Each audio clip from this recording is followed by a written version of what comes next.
With the original Home Alone being a box office sensation, it should have come as no surprise a sequel came quickly. 1992 brought us Home Alone 2, Lost in New York, just 2 short years after the original was released. For some reason, this sequel doesn't resonate as well with people as the original. Honestly, I can't see why, other than the fact that it does recycle the original setup, but instead it puts it in New York this time. Aside from that though, I think it's a fair and funny go-around of the same setup with most of what worked the first time around.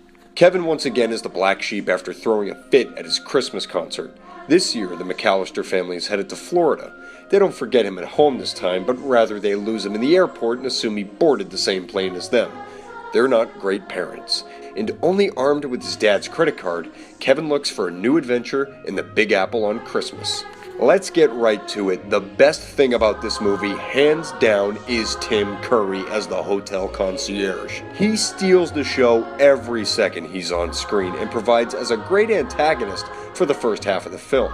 Anyone else may have held the movie back, but Curry is hypnotizingly devious and hilarious in this film.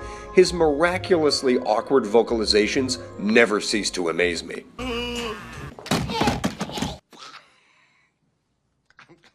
Also, the bandits are back in this film, and by all odds, they cross paths with Kevin once again. Yeah, in New York City they find him.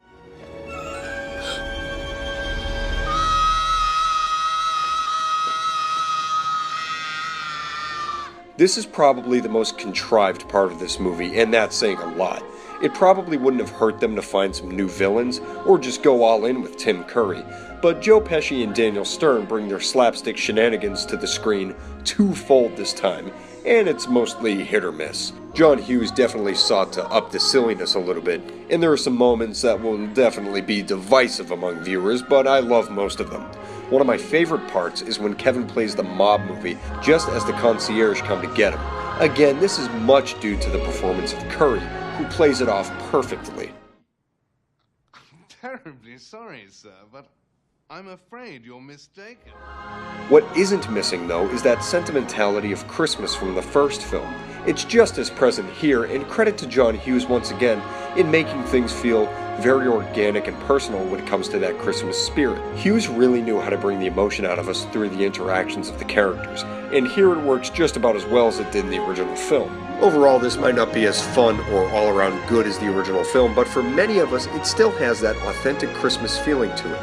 It uses a lot of the same old tricks, but it still has that proper mix of goofiness, fun, and sentiment that we all like to feel around this time of year, and it fits as another Yuletide classic for generations to enjoy. I think if you watch this one with an open mind, you'll definitely like it, and if you don't like this one, just be thankful you haven't seen Home Alone 3.